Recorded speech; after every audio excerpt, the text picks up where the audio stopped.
कहानी की शुरुआत होती है जहाँ पर हमें एक बिल्डिंग एरिया को दिखाया जाता है। वहीं हम एक लड़के को देखते हैं जो कि व्लॉगिंग कर रहा होता है। इस लड़के का नाम वैन है और ये हमारी कहानी का मेन लीड भी है। हम वैन को देखते हैं कि वैन एक होटल में एंट्री करता है। होटल में एंट्री करने के बाद वैन सबकी चारों तरफ से व्लॉग बनाने लगता है।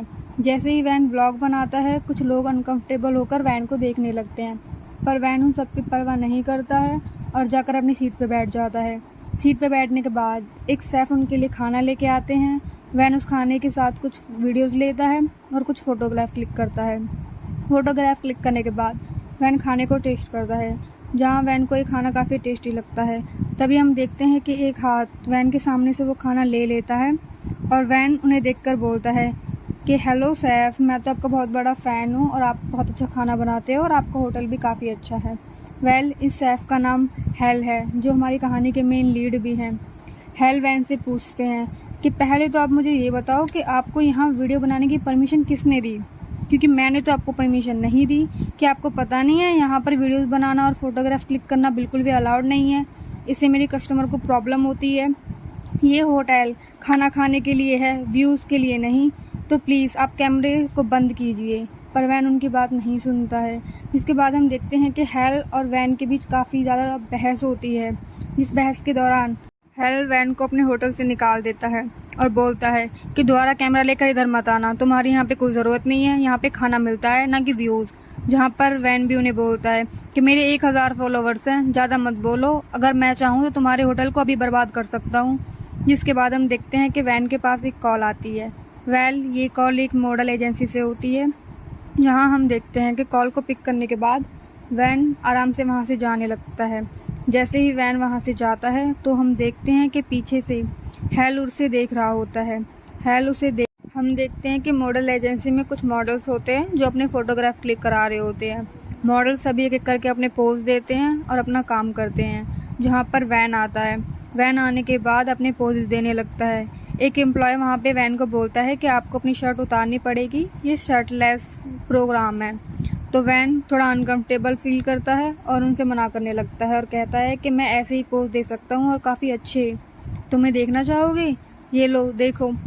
जिसके बाद वैन पोज देता है, पर उन्हें इस बात से कोई फ़र्क नहीं पड़ता और वो लोग मिलकर वैन को उस कंपनी से बाहर निकाल देते हैं। इतना ही काफ़ी नहीं होता कि थोड़ी देर बाद हम देखते हैं कि वैन के पास एक मैसेज आता है, जिस मैसेज में हमें पता चलता है कि वैन ने अपने घर का बिल और इलेक्ट्रिसिटी बिल पे नहीं किया है। जिसके बाद वैन अपने एक फ्रेंड से मिलने के लिए जाता है। जैसे ही वैन अपने फ्रेंड से मिलने के लिए जाता है, वैन अपने फ्रेंड से कुछ पैसे मांगने लगता है। वैन का फ्रेंड गुस्से में आकर उसे मना कर देता है और बोलता है कि मैं तुम्हें पैसे नहीं दूंगा, और बोल के वहाँ से जाने लगता है। वैन के फ्रेंड के जाने के बाद वैन भी थोड़ा सा गुस्सा होता है और अपने घर आ जाता है। घर आने के बाद हम देखते हैं वैन को, जो कि अपना सामान पैक करके बाहर जाने की कोशिश कर रहा होता है। तभी हम एक न्यू कैरेक्टर से मिलते हैं, जिस कैरेक्टर का नाम होता है जेजे। जेजे और वैन काफ़ी अच्छे फ्रेंड हैं और ये साथ ही रहते हैं। जहाँ पर जेजे और वैन की थोड़ी बहस होने लगती है और वैन जेजे से बोलता है कि यार तुम अब तो मत लड़ो मुझसे, हमारी दोस्ती को तुम्हें पता नहीं है, 30 साल हो चुके हैं, तुम अब भी मुझसे बच्चों की तरह लड़ोगे तो क्या होगा तुम्हारा। जहाँ पर जेजे को काफ़ी गुस्सा आता है और जेजे बोलता है कि तुम पागल हो क्या, तुम तो सिर्फ 25 साल के हो, तो हमारी फ्रेंडशिप को 30 साल कहाँ से हो गए, दिमाग तो लगाया करो थोड़ा बहुत। जिसके बाद हम देखते हैं कि वैन जेजे को बताता है कि यार मैं जा रहा हूँ घर से। तभी जेजे बोलता है कि तुम्हें कहीं जाने की ज़रूरत नहीं है, मैंने तुम्हारे सारे बिल पे कर दिए हैं। ये सब बोलकर वैन बैठ जाता है और कुछ स्नैक्स खाने लगता है। जिसके बाद हम देखते हैं कि जेजे उन स्नैक्स को लेता है और वहाँ से जाने लगता है। जहाँ पर वैन उसे बोलता है कि मुझे कुछ खाने को तो दे दो, पर जेजे उसे नहीं देता और वहाँ से चला जाता है। जिसके बाद हमें होटल का सीन दिखाया जाता है, जहाँ हम देखते हैं कि होटल में कुछ वेरिफिकेंसी वाले लोग आए हुए होते हैं। हेल उन सबका अच्छे से आंसर करता है और उनको एक बाद में न्यूज़ देता है कि मैं इस होटल को बेच रहा हूँ, जिससे वो लोग अनकंफर्टेबल होते हैं और वहाँ से जाने लगते हैं। जिसके बाद हम हेल को देखते हैं। हेल वहाँ से अपने होटल के पीछे आ जाता है, जिसके पीछे पीछे हम जेजे को आते हुए देखते हैं। इसका नाम भी जेजे है, जिसे हम जी बोलेंगे। जी और हेल की कुछ बातें होती हैं। जी और हेल आपस में बात करते हैं और हमें पता चलता है कि हेल जी से बोलता है कि मेरा मन नहीं करता, अब मैं कुछ भी कुकिंग करूं। मुझे 10 साल हो गए कुकिंग करते हुए, पर अब मेरा मन नहीं करता। मेरी होप कहीं जा चुकी है। जहां पर फिर हमें हेल का फ्लैशबैक दिखाया जाता है। फ्लैशबैक में हम देखते हैं कि हेल की एक गर्लफ्रेंड होती है जो कि काफ़ी सुंदर होती है और उसी के साथ मिलकर हेल ने इस होटल को ओपन किया था। हेल और उसकी गर्लफ्रेंड साथ में काफ़ी खुश थे। जिसके बाद फ्लैशबैक बंद होता है और जे और हेल को दिखाया जाता है। जी और हेल के बीच बातें होती हैं, जहां जी काफ़ी परेशान होता है। मैं जिस भी इंसान को इस होटल को बेचूंगा उसे बोल दूंगा कि वो यहाँ के एम्प्लॉयज़ को ना निकाले। जिसके बाद हम देखते हैं कि एक मैट नाम का बिजनेसमैन हेड के पास आता है। हेल के पास आकर वो उसे कुछ पैसे ऑफर करता है और उसका होटल खरीदने की कोशिश करता है। हेल और मैट की बातों से हमें पता चलता है कि ये दोनों एक दूसरे को काफ़ी पहले से जानते हैं। जिसके बाद हम देखते हैं कि हेल गुस्से में आता है और मैट से बोल देता है कि मैं अपना होटल बेचना चाहता हूँ, न कि बिजनेस करना चाहता हूँ। माना मैं इसे सेल कर रहा हूँ, पर इसका मतलब ये नहीं है कि मैं इसे तुम जैसे बिजनेसमैन को सेल कर दूंगा, जो कि सिर्फ और सिर्फ इस चीज़ का बिजनेस उठाना चाहेगा और फ़ायदा ही फ़ायदा देखेगा अपना। तो प्लीज़ गेट आउट, निकल जाओ यहाँ से। जिसके बाद हम देखते हैं कि मैट और हेल के बीच काफ़ी झगड़ा होने लगता है और मैट वहाँ से चला जाता है। थोड़ी देर बाद हमें एक हॉस्पिटल का सीन दिखाया जाता है, जहाँ हम देखते हैं कि हेल के एक सर होते हैं जिनकी तबीयत काफ़ी ज़्यादा ख़राब होती है। वहीं पर हम हेल के एक दोस्त को देखते हैं जो कि उसे बोलता है कि यार तुम्हें पता है ना सर की कितनी तबीयत ख़राब है, मुझे लगता है कि तुम्हें अपनी गर्लफ्रेंड से बात करनी चाहिए एक बार। जहाँ हम देखते हैं कि हेल अपनी गर्लफ्रेंड को कॉल करता है, पर उसकी हिम्मत नहीं होती कि वो उससे बात कर पाए और कॉल कट कर देता है।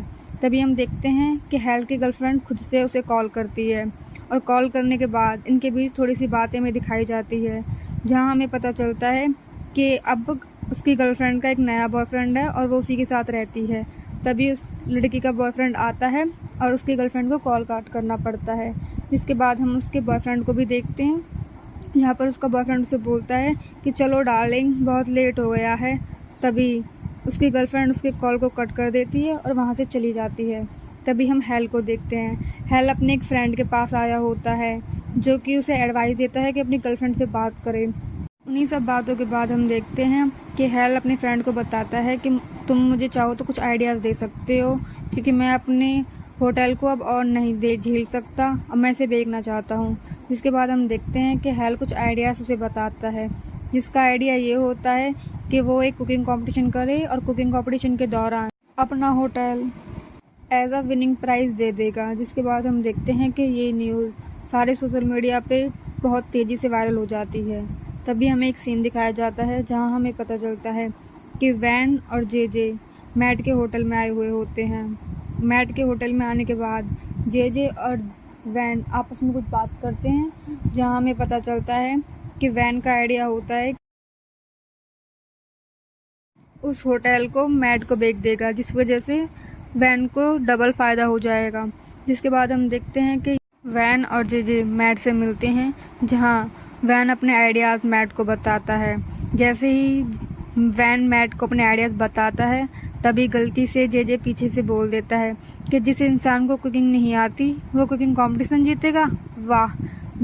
जिस बात को मैट भी सुन लेता है। मैट ये सब सुनने के बाद काफ़ी गुस्सा करता है और बोलता है कि मैं कोई बिजनेसमैन हूँ, रोड साइड लोग नहीं जो तुम मुझे आकर ये सब मेरा टाइम वेस्ट करोगे।